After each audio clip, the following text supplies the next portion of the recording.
And welcome to this segment of One-on-One. I'm Public Information Officer Joe Pyritz, joined by our school superintendent, Jill Broussard. Jill, first timer here on One-on-One, so we thank you for joining us. Yeah, thanks for having me. Okay, let's talk a little bit about Jill Broussard, or education. Where'd you come from? How, you taught obviously before taking this job, but talk a little bit about you. Okay, I'm originally from Columbus, Ohio, and I moved out here to Arizona in 2001, and attended Arizona State University, where I received my bachelor in education, elementary education, in 2003. Okay.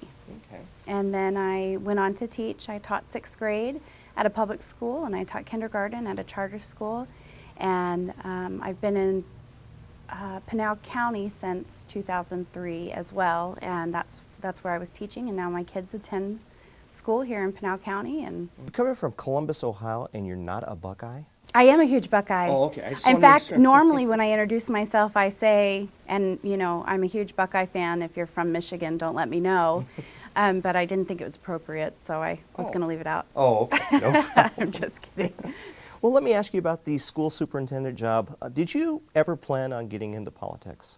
No, never. In fact, before I ran for this position, if anyone asked me even what party I was a part of, Republican or Democrat, I would start sweating and back away as quickly as possible. I didn't want to get into any debates with anyone or discuss any of that. With my friends and family, of course, I went over things, but never in a million years did I see myself running for any sort of public office.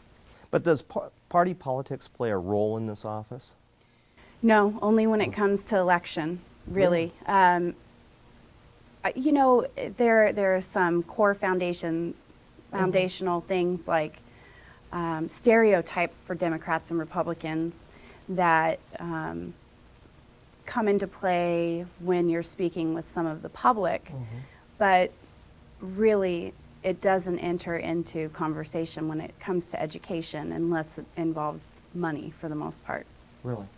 Interesting. How many people do you have working over here in the school superintendent's office? Well, I have my accountants here, and I have 6 accountants in this office. Wow. And then I have all of the employees for the Mary C. O'Brien district, which is the Mary C. O'Brien Elementary School and the Villa Oasis. And I have employees at Secure Care, which is our Hope School in the Juvenile Detention facility. And then, just IT, we have IT and some other, so honestly, I'm not sure how many employees are under me completely. Because it's probably a lot. Well, there's so many different, departments. Right. So, and some of it's county employees and some of it's employees for the district, and so they're all kind of segregated. Yeah, I can see how that would be.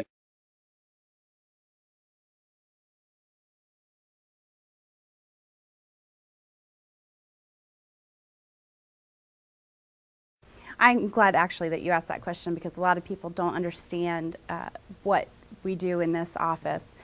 They think we're in charge of overrides or hiring and firing the superintendents within each district, but that's not the case at all. That's the board members for each individual district. So in our office, we do fiscal services where we report for the school districts. They do their payroll through us. We just kind of, we're their support system when it comes to the fiscal services. We also have our PD department, professional development for the teachers, where we're constantly providing training in areas for the teachers for improvement. And we have our accommodation district, and that we're in charge of, and now in that I'm including the Hope School at the Juvenile Detention facility.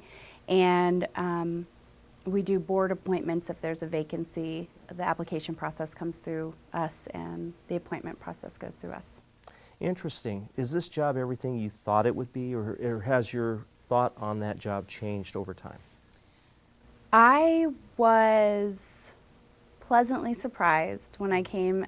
I love everyone that I'm working with, and not just in Pinal County, because I'm also working with the other county superintendents and speaking with people at the state level as well, and even within the districts, I'm getting to know the teachers and the principals. And I love to be able to connect all of those people. And in a way, I see that that's a huge portion of my job, where I find out information and meet certain people who have different programs available, and I'm able to connect them with different superintendents and districts, and it's been a lot of fun. Well, that's good. I mean, the schools here in Pinal County are wide-ranging, I've seen. I mean, you have the schools on the eastern side of the county, and they tend to be more rural, but then you've got the AJ, and you've got Maricopa, and also you've got Casa Grande, which are becoming more urban type of schools. Is that true? Even Florence seems to be on that path. Florence is becoming a huge district.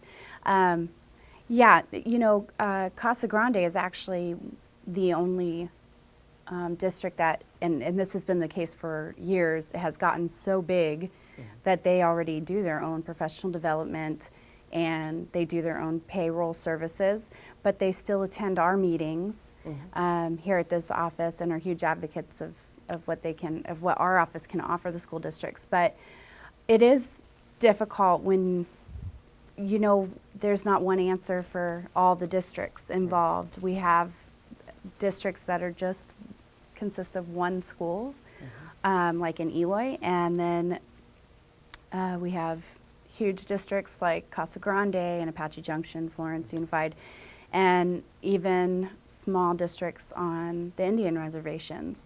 And so it's can be difficult, challenging, but it's also really fun to try to, I don't know if fun's the word, but it's a great challenge to work with all those districts and find the right answer even when it comes to something as small as how a certain grant is going to be distributed within that district, which I have no say on, but we do discuss it as a group. Superintendents, we bounce a lot of ideas off of each other. Now, let me ask you this about substitute teachers. Now, would they come over and sign up with you guys, or how does that go? They'll do that through the districts. So the districts have their own database of substitute teachers. But we do have our accommodation district. We have our substitutes, but they would still go through the school or the district office. Oh, okay, because I remember when I was a substitute teacher at one time that I had to go through I believe it was the county school superintendent's office to get registered or something along those lines. I see. Certification and you can, that would be through our office. I guess I just thought you meant getting a job, but yes. Getting a job, well, that would be nice for substitute teachers. Yeah, they come in, and we actually had a service available to them through this office where we had folks from ADE come down, and I utilized it myself. My teaching certification was getting ready to expire, and I came in and sat down. It took 5 minutes. When I don't know if you've ever been up to ADE in Phoenix, so just trying to find the place and then find parking and then get in, and you're sitting in the waiting room. We had it here in this room, and we just came in and they printed out my certificate right there, and then they had the fingerprint team in to do fingerprints for fingerprint clearance cards that were getting ready to expire, and we're hoping to do that once a year, every year. Okay. Special event that happened here recently in April, you had Justice Sandra Day O'Connor come down and talk to the school superintendents and also some students about her project and its ICivics. Explain what that whole thing was about. Okay, so Pinal County has really been a leader in the ICivics program here in Arizona. ICivics is Sandra Day O'Connor's civic education for students middle school age primarily, and it's a free curriculum all set up with lesson plans and journaling and worksheets, and then there's online games that mirror situations in our government. So you could be a lawyer, you could be a Supreme Court justice, you could be United Nations, a member in the United Nations, and as the lawyer, you're deciding if these are constitutional rights that your clients are coming in with, and United Nations, what are you going to do when there's a shortage of corn or there's a drought somewhere? And kids are really getting engaged, and they're not just working on it at home, they're working, or I'm sorry, at school, they're working on it at home, and it's becoming a conversation over the dinner table, which I think is good because I run into people all the time that don't know our Constitution the way they should. And it's amazing that it's a free program, especially with the budget cuts that we've had, and the fact that in a lot of cases, our civic education is really declining in school. But it also branches out into the community where the kids can develop their own civics project, and they submit it, and then they get voted on, and they even get things like free smoothies and those sort of things. I'm up for the free smoothies, folks. From McDonald's. So it was really great that McDonald's did that. And then, so Sandra Day O'Connor came to speak to our superintendents about it and thank us. And she spoke to our students and our superintendents and a couple of our principals and teachers that are involved. And then they filmed a advertisement or infomercial kind of thing for ICivics, and they used our schools, our teachers, our students. It's really exciting because it's going to be shown nationwide and right here in Pinal County. Now, do all the schools use that, or is it only a select few? No, just because it's geared more towards middle school students, but even in our juvenile detention facility, they're using it. Really? And we're working on collaborating with the detention officers where they can work on journaling with the students when they're back in their pods and then get the instruction in the classrooms. And that's an eye-opening experience for a youth that's already in the system. Right. Interesting. I mean, that's one of the things a lot of people don't know about the school district or the school superintendent's office, that we do actually have a school in the jail down here. I mean, not the jail, but the Juvenile Detention Center. Yeah. We also provide education and GED for youth that were tried as adults, and then also special ed, or anybody that's in the general population that's under the age of 18, and anyone that's considered special ed that's in the in the general population up until the age of, I believe it's 23. Really? I could be wrong on that, but yeah.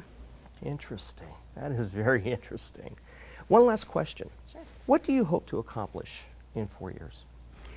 Well, you know, my main goal is to improve education in Pinal County. And in this office, my hands are a little tied because I don't have direct access to all of the school districts. So I had to sit down and think, what can I do through my office? And I think being that people connector that I've become, and then also improving the caliber of our teachers. Improving our teacher knowledge and their training is going to be a huge step in the right direction to providing excellent education for our students here in Pinal County. But we also need to stress the emphasis of education and make sure that that's a priority for us, because it's a priority for a lot of us, but not everyone. And we really need to make that turn in the right direction and just really emphasize the importance of education and the importance of, you know, outstanding teachers so that they can support our students. And we do have some outstanding schools here and outstanding teachers as well in this county. A lot of people probably wouldn't think that. Yeah, there's a lot of complaints. You know, in general, people will complain about schools because they look at the rankings and they'll say, well, you know, schools in America or schools in Arizona, we're number whatever on the list. And that doesn't mean every school. That's, you know, we do have some great ones, and what we need to do is we need to look and see what they're doing right and bring that to Pinal County, all of the schools here. Jill, thank you for your time. Thanks. And that'll wrap it up for this edition of One-on-One with School Superintendent Jill Broussard. I'm Joe Pyritz, your host, Public Information Officer for Pinal County. And again, thank you for joining us for One-on-One.